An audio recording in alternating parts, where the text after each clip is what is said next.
E aí galera, beleza? Sede aqui, gente, no vídeo de hoje trazendo pra vocês a minha análise do 7º episódio dessa terceira temporada de Kimetsu. Episódio esse que foi monstruoso, uma tensão que nem se fala, galera. Então já deixa aí nos comentários a sua opinião sobre o episódio com a hashtag vilão. E claro, não esqueçam do like no vídeo, de se inscrever no canal, ativar o sininho. E muito obrigado a todos os membros pelo apoio fantástico que vocês dão aqui no canal, galera. Se você também quer ter o seu nome na tabelinha, não deixa de conferir o botão Seja Membro aqui embaixo. O 7º episódio, galera, começou com uma tensão absurda, principalmente por conta do grito esganiçado do Rantengo Ratão ali, que meu Deus, mano, eu não queria ser o Tanjiro naquele momento, porque a dor que ele devia estar sentindo nos ouvidos de ter que escutar aquele som, cara, deve ter sido horrível. O Tanjiro tava naquele momento de tentar cortar a cabeça do Rantengo com a sua espada pegando fogo por conta do sangue da Nezuko, só que digamos que o Tangerina foi interrompido porque simplesmente atrás dele, na sombra dele aqui atrás praticamente, surgiu completamente do nada a presença de mais um demônio aparentemente, o cheiro de mais um demônio. E a gente vê que esse cheiro novo é classificado como ódio, ou seja, algo muito mais assustador do que a gente já viu com prazer, felicidade, tristeza ou até mesmo a raiva do Sekido. Mesmo o Tanjiro sentindo essa presença atrás dele, ele tenta se focar e se concentrar ali em só pensar em cortar aquele pescoço. Só que os problemas começam do nada, porque o sangue da Nezuko estava fazendo a espada do Tanjiro pegar fogo e até mesmo estar vermelha, ele acaba, simplesmente esgotou bem na hora que ele mais precisava. O Genya que tava por lá, a gente já fica mais aliviado sabendo que ele tá vivo, suave, não tá mais esburacado que nem um queijo suíço, e ele chega com a 12 dele pra tentar ajudar o Tanjiro e atirar naquele demônio que surgiu por ali. Só que não dá pra ele atirar, porque o Tanjiro tá na linha do tiro. Eles ficam naquele impasse. O que o Genya faz? Dá o tiro e o tiro pega no Tanjiro, ou o Tanjiro simplesmente desiste de cortar a cabeça do demônio e sai dali. E é nesse momento do episódio que a tensão começa a subir. O demônio meio que começa a se materializar ali, ele não é só um cheiro, não é só uma assombração, meio que um fantasma, digamos assim. E da mão do Oni surge uma adaga do nada saindo assim de dentro. Ele pega essa adaga e bate num tambor que tem atrás dele, que tá escrito ódio, e simplesmente causa um ataque que vai na direção do Tanjiro, uma parada monstruosa aparentemente. E não era pra menos, galera, porque do chão do nada surge vários dragões gigantescos de madeira. E pra variar, o Tanjiro tá numa confusão porque ele tá agarrado num desses dragões. E essa cena é muito doida, pessoal, porque fica num nível de espetáculo visual ali, que os dragões se mexendo, indo de um lado pro outro, tentando atacar o Tanjiro, ele desviando, pulando de um pro outro, e quando no último momento parece que ele vai ser engolido ali por um dos dragões, a Nezuko aparece do nada pra salvar ele. E o pior, no processo ela ainda perde uma perna e um braço. Mesmo o Tanjiro ficando preocupado, ele às vezes acha que esquece o nível que a Nezuko tá, cara. A regeneração dela já tá muito absurda. Ela recupera rapidinho o braço e a perna. E nesse momento a gente sente de verdade a pressão esmagadora e avassaladora do verdadeiro visual do Lua Superior 4, que representa ali naquele momento a emoção do ódio. O Tanjiro fica em choque com a presença desse sexto demônio, cara, e a pressão que ele emana vai esmagando a vontade do ser do Tanjiro, do Genya e da Nezuko que estão ali. É quase como se a força vital que mantém eles de pé ali prontos pro combate tá sendo totalmente sugada pra fora deles. O Genya mesmo fica sem entender o que tá acontecendo, mesmo tendo visto tudo que rolou ali num piscar de olhos. E agora que ele explica pra gente tentar entender de fato o que tá acontecendo ali, o que é esse demônio afinal de contas. A gente revê pela visão do Genya o que aconteceu com as outras emoções, com o Oni da raiva, com o Oni do prazer, da felicidade e da tristeza. Os Onis do prazer e da alegria são sugados pra dentro da mão do Sekido, o Oni da raiva, e logo depois o próprio Aizetsu, mesmo ali questionando e tentando falar alguma coisa e impedir talvez que aquilo acontecesse, ele também é sugado pra dentro do Sekido. E é assim que o corpo do demônio da raiva se transforma em algo completamente diferente. E basicamente o que ele precisou pra fazer isso era absorver os outros Onis das outras emoções. Depois da gente entender o que estava acontecendo ali, a gente volta pro visual desse demônio novo, e ele dá mais uma batidinha no tambor que faz com que a madeira ali forme um casulo em volta do corpinho do Rantengo Rato, pra ele ficar protegido naquele casulo de madeira muito bizarro. E depois de ver tudo isso, o Tanjiro até tenta questionar o demônio ali, só que, cara, é como eu disse pra vocês, a pressão que ele emana, a aura dele é tão poderosa e tão avassaladora, que o próprio corpo do Tanjiro vai perdendo as forças, cara. Ele não consegue aguentar aquela pressão. Ele chega a dar uma apertada assim no coração e fala, cara, meu coração tá doendo. Imagina o que ele não tava sentindo. O Oni em questão ali questiona se ele tem algum problema com o que ele tá fazendo, e o pior é que a gente tem que escutar o demônio falar que os vilões terríveis na verdade não são eles, é o Tanjiro, a Nezuko e o Genya. Eles são os vilões na visão do demônio. O Tanjiro, obviamente, escutando isso, já saiu questionando de novo, cara, como que a gente pode ser os vilões? E sinceramente, galera, é muito doida essa parte do episódio, porque mostra que mesmo que a gente saiba, na nossa visão, quem são os heróis e quem são os vilões, na visão dos Onis, tecnicamente, eles são os heróis da própria história. É muito louco você ver como tem essa visão de mundo distorcida por parte dos Onis. Mesmo pra gente parecendo simples de se entender, não significa que necessariamente seja simples. Afinal de contas, tudo depende do seu valor, da sua crença, no que você acredita. E os Onis de fato acreditam que o que eles estão fazendo tá tudo certo, não tem nada de errado, é normal até. Curioso toda essa filosofia por trás do diálogo do Tanjiro com o Oni. E como se essa cena já não pudesse piorar, digamos assim, o demônio simplesmente fala que aquilo que eles fizeram de tentar matar uma criatura fraca e pequena é um ato tão cruel que somente o próprio diabo faria algo assim. Vocês têm noção que o demônio comparou o Tanjiro com o capeta? Não é possível,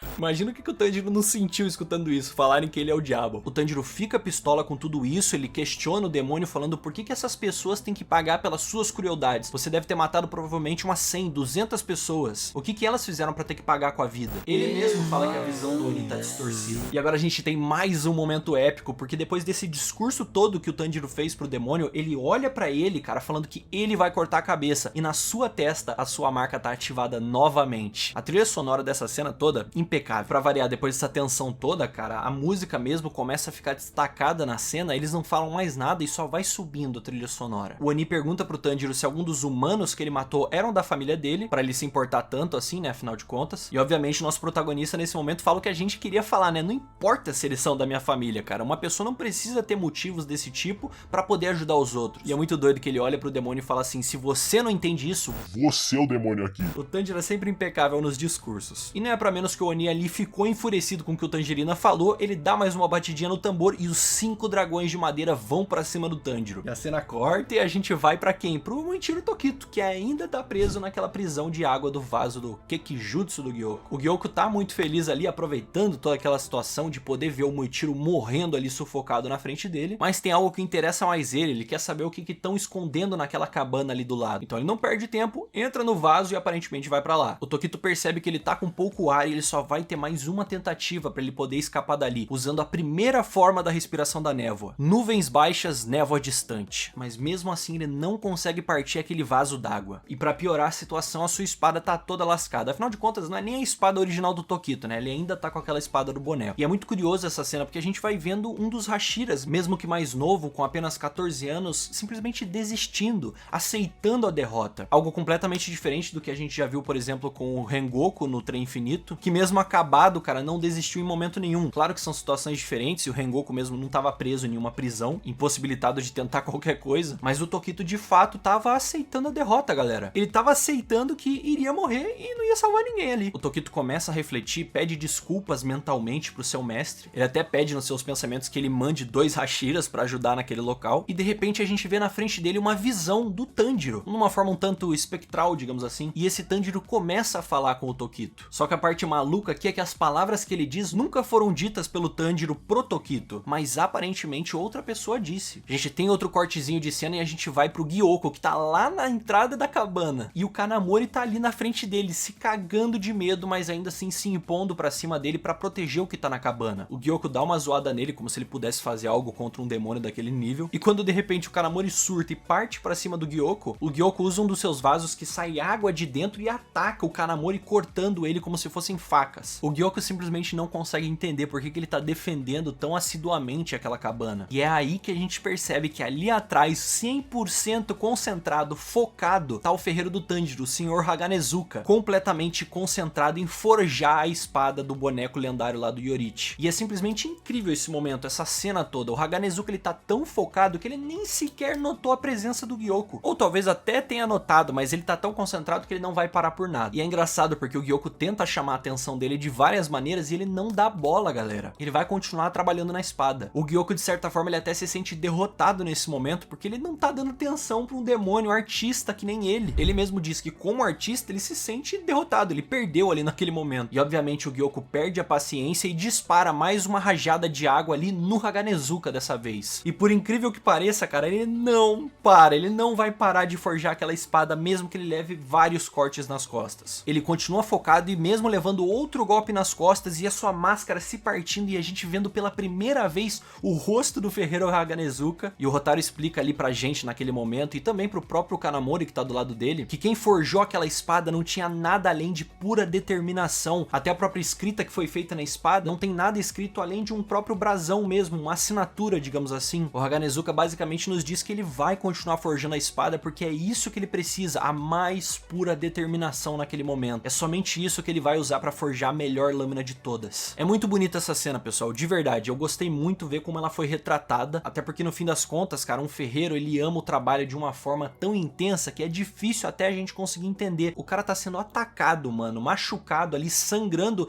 e ele não tá nem aí. Ele vai continuar fazendo o seu trabalho mesmo que ele perca a sua vida pra isso. Muito bonito, tá? Muito bonito mesmo. O doido disso tudo é que o Gyoko mesmo, ele sabe que ele pode matar aquele cara a qualquer momento, afinal ele é um Lua Superior 5. E mesmo que não fosse, se fosse só um demônio também normal, ele também poderia matar. Só que o que ele quer de fato naquele momento é tirar a concentração do Haganezuka sobre a espada. Depois dessa fala, a gente volta pro Tokito e ele tá cada vez ficando mais sem ar. Mas mesmo assim ele continua interagindo com a sua visão do Tanjiro, que continua falando pra ele que alguém vai ir salvar ele, cara, que as pessoas elas se unem pra se ajudar mesmo, que é sobre isso, esses são os valores da vida. O Tokito questiona dizendo que todos são mais fracos do que ele, só que ele mesmo julgou mal a sua força. Ele superestimou as suas habilidades. Foram vários erros que culminaram nesse momento dele acabar ficando preso. A visão do Tanjiro termina dizendo que tudo vai dar certo, cara, e do nada surge o Kotetsu, o nosso garotinho chegando ali pra tentar salvar o Tokito, cara, com uma faquinha na mão, sabe, cortando assim o vaso d'água, tentando no caso, né? E é muito bonito ver ele chorando, chegando ali pra ajudar o Muichiro. O Tokito de momento ele não expressa nenhuma reação, ele simplesmente fica ali dentro vendo o que tá acontecendo e fica, cara, você não vai conseguir, eu mesmo que sou um Hashira não consegui partir esse vaso. Só que a expressão do Muichiro muda completamente quando de repente nas costas do Kotetsu surge um peixe de bigode. Rapaziada, um peixe de bigode, cara. De bigode. Esse obviamente que é mais um dos peixes bizarros do Gyoko, e é muito doido porque ele tem umas patas que parecem de caranguejo e ele vai pra cima do Kotetsu, galera. Peixe versus garotinho. O Tokito tá preso vendo tudo aquilo e desesperado, mano, tentando falar pra ele fugir, pra ele não ficar ali e tentar ajudar ele. E claro que ia dar ruim, galera. O peixe vai pra cima do Kotetsu e perfura ele no estômago, cara, com aquela pata enorme de caranguejo. O Tokito vendo toda aquela cena fica completamente maluco ali, e mesmo machucado, sangrando, potencialmente podendo morrer, Kotetsu vai até o Tokito, encosta no vaso ali de joelhos e assopra ar pra dentro do vaso, cara, jogando bolinhas de ar pro Tokito conseguir respirar e recuperar o fôlego. Olha o nível disso, cara. Olha o nível do sacrifício nesse momento. E é novamente nesse momento que a gente vê a visão do Tanjiro, dessa vez com uma frase que o Tanjiro disse mesmo: todo o bem que nós fazemos pelos outros, de alguma forma, volta pra gente. O Muichiro começa a puxar o ar daquelas bolinhas de ar que o Kotetsu conseguiu jogar ali pra dentro, e ele vai se lembrando de um homem falando aquelas palavras pra ele. E assim, usando toda a sua força que ele conseguiu com aquelas bolhas de ar, ele usa a segunda forma da respiração da névoa. E ele consegue partir o Kekijutsu do Gyoko, galera. E ele se lembra naquele momento numa cena linda, com uma qualidade de animação impecável, com as gotinhas d'água caindo, cara, e ele espatifado assim no chão, cheio d'água. Ele se lembra que quem disse aquelas palavras pra ele foi o seu pai, que inclusive tinha a mesma cor nos olhos que o Tanjiro tem. E é assim que acaba o episódio, com esse alívio de finalmente o Hashira da Névoa saiu daquela situação. Finalmente eu posso dizer pra vocês que a partir de agora, os próximos 4 e últimos episódios dessa terceira temporada vai ser só pancadaria, só luta, galera. Porque tudo que tinha que acontecer, aconteceu. O Lua Superior 4 se transformou nessa forma bizarra de ódio que a gente conheceu nesse episódio. E o diálogo necessário ali antes da luta já rolou, ou seja, é só pancada agora. E o Tokito finalmente, depois de vários episódios, saiu dessa prisão d'água que, sinceramente, eu não aguentava mais, não sei vocês. E agora, de fato, a gente tá pronto pra essa luta entre ele e o Gyoko. Eu gostei muito do episódio. Talvez não seja um episódio nota 10, 100%, porque talvez não tenha tido as lutas de fato ainda, mas eu não consigo dar menos do que nota 8 pra esse episódio, galera. No finalzinho do episódio a gente ainda tem as fofocas da Era Taisho, da gente observando o Kotetsu, vendo o treino do Haganezuka pra ele ficar maromba e todo o processo que ele teve pra ficar daquele tamanho. É mais um momentinho de comédia legal no fim do EP, e ele mesmo, o Kotetsu, puxa o título do próximo episódio, o Mu de Muichiro. Episódio 8 vem quentíssimo, galera. Eu espero que vocês tenham gostado da análise, pessoal. Não esquece do like, de se inscrever no canal e ativar o sininho pra vocês não perderem nada. Então é isso aí, galera. Eu vou ficando por aqui. Um abraço, até mais e falou!